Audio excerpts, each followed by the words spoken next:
بنی اسرائیل ایک زمانے میں کمزور ہو چکے تھے اور دشمن طاقتور تھا.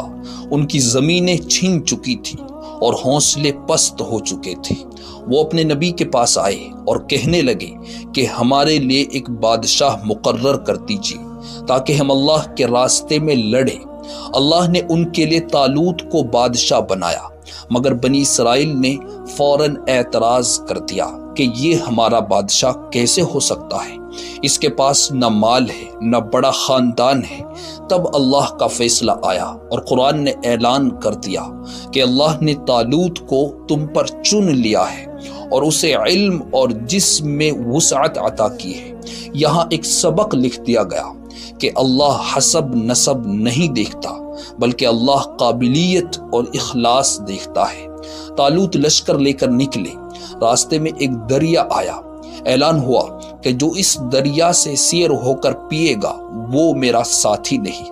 اکثر لوگ نہ رک سکے اور دل ہار گئے. صرف چند لوگ بچے. اور یہی ہمیشہ ہوتا ہے کہ حق کے راستے پر اکثریت نہیں بلکہ خلوص بچتا ہے. آگے میدان میں سامنے آیا جالوت، طاقتور، خوفناک. اسے دیکھ کر بڑے بڑے قدم رک گئے اور دل کانپ گئے، نظریں جھک گئی. لیکن اسی لشکر میں کچھ لوگ ایسے تھے کہ جن کے دل مضبوط تھے. انہوں نے کہا، کتنی ہی چھوٹی جماعتیں اللہ کے حکم سے بڑی جماعتوں پر غالب آ جاتی ہیں. یہ الفاظ نہیں تھے بلکہ یہ یقین تھا. اسی لشکر میں ایک نوجوان کھڑا تھا، گمنام، سادہ، خاموش. نہ اس کے ہاتھ میں تلوار تھی، نہ کوئی زرہ اس پر تھی اور نہ ہی کوئی طاقت، لیکن اس کے دل میں اللہ پر مکمل بھروسہ تھا. وہی نوجوان آگے بڑھے، ایک پتھر اٹھایا اور جالوت کی طرف پھینکا اور وہ طاقتور جالوت زمین پر گر پڑا. قرآن نے فیصلہ سنا دیا.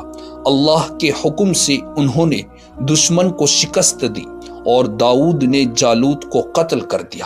دوستو، وہ گمنام نوجوان تھے پیغمبر زماں حضرت داؤد علیہ السلام.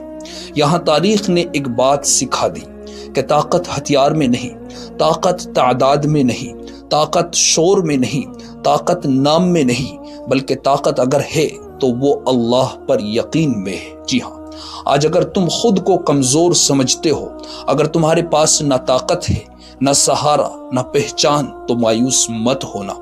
ہو سکتا ہے کہ اللہ تمہیں بھی کسی جالوت کے لیے تیار کر رہا ہو. اللہ جب چاہتا ہے تاریخ بدل دیتا ہے، اور وہ بڑے ناموں سے نہیں، سچے دلوں سے بدلتا ہے. تو دوستو، یہ تھا بنی اسرائیل کا وہ واقعہ جس نے ہمیں سکھایا کہ فیصلے زمین پر نہیں، آسمان پر ہوتے ہیں.